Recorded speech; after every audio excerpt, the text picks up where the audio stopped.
Hi friends, YouTube पर आप सभी का स्वागत है। दोस्तों, मैं फिर से आप सभी के सामने इस वीडियो के माध्यम से BHDAE 182 का एक बहुत ही मोस्ट इम्पॉर्टेंट प्रश्न लेकर आया हूं। सो आप सभी से रिक्वेस्ट है कि एग्ज़ाम में जाने से पहले इस प्रश्न को जरूर पढ़ें। ओके, तो प्रश्न की ओर आते हैं। प्रश्न एग्जाम में आता है कि हिंदी भाषा के स्वरूप और उनके क्षेत्र का विस्तृत वर्णन कीजिए। ओके, बहुत बार पूछा जा चुका है पिछले बार की परीक्षाओं में और इस बार भी एग्जाम में आ सकता है।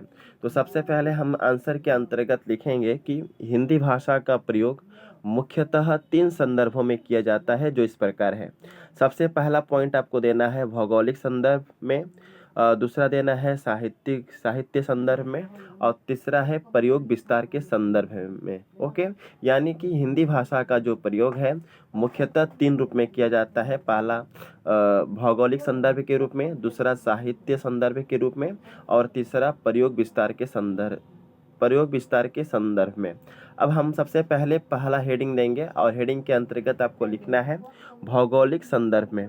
इस हेडिंग के अंतर्गत बस आपको इतना लिखना होगा कि हिंदी भाषा एक ऐसी भाषा है जिसका प्रयोग भारत के विभिन्न क्षेत्रों में किया जाता है।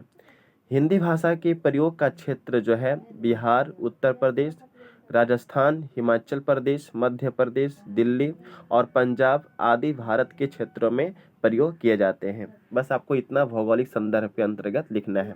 इसके बाद पैराग्राफ चेंज करके लिखना है कि भौगोलिक क्षेत्र के अंतर्गत भिन्न भिन्न क्षेत्रों में भिन्न भिन्न भाषाएं जो हैं बोली जाती हैं, जो इस प्रकार है। हिंदी भाषा को मुख्यतः 5 भागों में बांटा गया है, जिसके अंतर्गत जो है कुल 18 बोलियां शामिल हैं। अब आपको फिर से हेडिंग के तौर पर लिखना होगा यह वर्ग निम्नलिखित है, जो इस प्रकार है।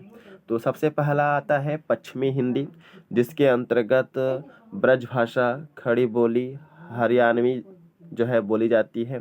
दूसरा आता है पूर्वी हिंदी, जिसके अंतर्गत हम अवधी, बघेली, छत्तीसगढ़ी आदि भाषा बोलते हैं। तीसरा आता है बिहारी, जिसके अंतर्गत भोजपुरी, मगही और मैथिली भाषाएं जो हैं बोली जाती हैं। इसके बाद आता है राजस्थानी, जिसके अंतर्गत जयपुरी हुआ, मारवाड़ी और मेवाती जैसी भाषाएं का प्रचलन दिखाई देता है। इसके बाद आता है पहाड़ी पश्चिमी, जिसके अंतर्गत पहाड़ी और मध्यवर्ती पहाड़ी जैसी भाषाएं बोली जाती हैं। अब आपको पैराग्राफ चेंज करके लिखना होगा कुछ भाषाओं का वर्गीकरण। ओके, यानी कि इसके अंतर्गत हम कुछ भाषाओं का वर्गीकरण करेंगे और बताएंगे कि कौन सी भाषा या बोली किस क्षेत्र में बोली जाती है। तो सबसे पहला आता है खड़ी बोली। इस हेडिंग के अंतर्गत आपको बस इतना लिखना होगा कि खड़ी बोली एक ऐसी भाषा है जिसका प्रयोग भारतवर्ष के विभिन्न क्षेत्र में किया जाता है। इस भाषा का जो विकास है सौर सैनिक के अपभ्रंश के उत्तरी रूप में हुआ है। क्या समझे? खड़ी बोली एक ऐसी भाषा है जिसका प्रयोग भारतवर्ष के विभिन्न क्षेत्रों में किया जाता है और इस भाषा का जो विकास है सौर सैनिक के अपभ्रंश के उत्तरी रूप से हुआ है। खड़ी बोली में मुख्यतः खड़ी पाई की अधिकता पाई जाती है, जैसे आया, गया, चाचा आदि। इन सभी शब्दों में हम देख पा रहे होंगे कि यहाँ पर लास्ट में क्या है, खड़ी पाई है। ओके, यानी कि खड़ी पाई की अधिकता पाई जाती है। सामान्य बोलचाल की भाषा में खड़ी बोली को हिंदुस्तानी भाषा भी कहा जाता है। खड़ी बोली जो है मुख्यतः देहरादून के मैदानी भागों में, मेरठ में, दिल्ली, गाजियाबाद, सहारनपुर आदि स्थानों में जो है बोली जाती है। प्राचीन काल में जितने भी रचनाकार हुए उन सभी रचनाकारों ने अपनी रचनाओं में खड़ी बोली का प्रयोग किया है। अतः हम कह सकते हैं कि खड़ी बोली का जो प्रयोग है साहित्यिक भाषा में सबसे ज़्यादा हुआ है, यानी कि बहुत सारे ऐसे कवि और रचनाकार हुए जिन्होंने अपने रचनाओं में, अपने ग्रंथों में खड़ी बोली का उन्होंने प्रयोग किया। समझ गए? दूसरा आता है ब्रज भाषा। इस हेडिंग के अंतर्गत आपको बस इतना लिखना होगा कि ब्रज भाषा का जो विकास है सौर सैनी अपभ्रंश के मध्यवर्ती रूप से हुआ है। इसके बाद आपको लिखना है कि साहित्य की दृष्टि से और लोक साहित्य की दृष्टि से ब्रज भाषा का एक अपना महत्वपूर्ण योगदान रहा है। ब्रज भाषा का प्रयोग मुख्यतः आगरा, अलीगढ़ और मैनपुरी क्षेत्र के आसपास में बोली जाती है। प्राचीन काल के कवि जैसे सूरदास, रहीम, रसखान, बिहारी, देव आदि कवियों ने अपनी रचनाओं में ब्रज भाषा का भी प्रयोग किया है। समझ गए? इसके बाद आता है हरियाणवी। इसके अंतर्गत आपको लिखना है कि हरियाणवी एक ऐसी भाषा है जो मुख्यतः हरियाणा राज्य में विशेषकर बोली जाती है।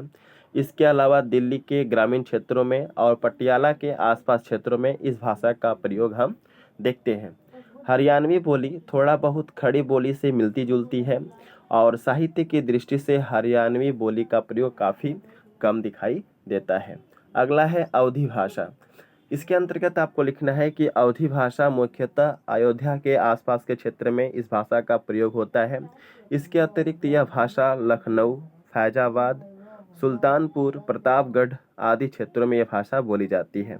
साहित्य की दृष्टि से अवधी भाषा का अपना एक विशेष महत्व है, क्योंकि प्राचीन काल में बहुत से कवि जैसे जायसी, तुलसीदास और उस्मान जैसे कवियों ने अपनी रचनाओं में इस भाषा का प्रयोग किया है। अगला है छत्तीसगढ़ी भाषा। छत्तीसगढ़ी एक ऐसी भाषा है जो विशेषकर छत्तीसगढ़ राज्य में सबसे ज़्यादा बोली जाती है, क्योंकि छत्तीसगढ़ में इस भाषा का काफ़ी विस्तार है। लोक साहित्य की दृष्टि से इस भाषा का प्रयोग जो है काफ़ी ज़्यादा रहा है। इसके बाद आता है भोजपुरी। भोजपुरी भी एक ऐसी भाषा है जिसका प्रयोग हम काफ़ी करते हैं और इसका जो प्रयोग क्षेत्र है काफ़ी विस्तृत है। भोजपुरी भाषा मुख्यतः जो है बनारस हुआ, लखनऊ, गाजीपुर, सिवान, छपरा, पटना आदि स्थानों पर यह भाषा काफ़ी प्रचलित है और साहित्य की दृष्टि से अगर हम देखें तो इस भाषा का कोई भी महत्व नहीं है। अगला है मैथिली भाषा। मैथिली भाषा के अंतर्गत आपको लिखना है कि मैथिली भाषा जो है गंगा के उत्तर में दरभंगा, सहरसा, समस्तीपुर, मुजफ्फरपुर जिले के पूर्वी भाग तक इस भाषा का विस्तार हुआ है। यह एक ऐसी बोली है जिसमें रचना की जाती है। साहित्य की दृष्टि से इस भाषा का काफ़ी अहम भूमिका रहा है, क्योंकि उन अनेक प्राचीन काल के कवियों ने अपने रचनाओं में इस भाषा का प्रयोग उन्होंने किया है। अगला आता है जयपुरी भाषा। जयपुरी जो भाषा है यह राजस्थान के पूर्वी भागों में मुख्यतः ज़्यादा बोली जाती है। जयपुरी बोली का विकास सौर सैनी अपभ्रंश से हुआ है। यह बोली मुख्यतः जयपुर, अजमेर और कोटा आदि क्षेत्रों में बोली जाती है। लोक साहित्य की दृष्टि से इस भाषा का अपना एक विशेष महत्व रहा है। तो यह रहा बहुत ही मोस्ट इम्पोर्टेंट प्रश्न जो है। और यहाँ पर मैं आप सभी को बताना चाहूँगा कि अगर आपको इसका PDF चाहिए तो आप टेलीग्राम चैनल से जुड़ सकते हैं और जैसे ही टेलीग्राम चैनल पाएंगे इसका PDF आप सभी को मिल जाएगा। और यहाँ पर मैं आप सभी से रिक्वेस्ट करता हूँ कि इस वीडियो को जितना ज़्यादा से ज़्यादा हो सके आप फ्रेंड सर्कल में शेयर कीजिए, जिससे कि और भी बच्चों को जो है हेल्प मिल सके। समझ गए? सो मिलते हैं नेक्स्ट वीडियो में इसी तरह के इंपॉर्टेंट क्वेश्चन के साथ। So best of luck for all of you for exam and thanks for watching my video. जय हिंद, वंदे मातरम।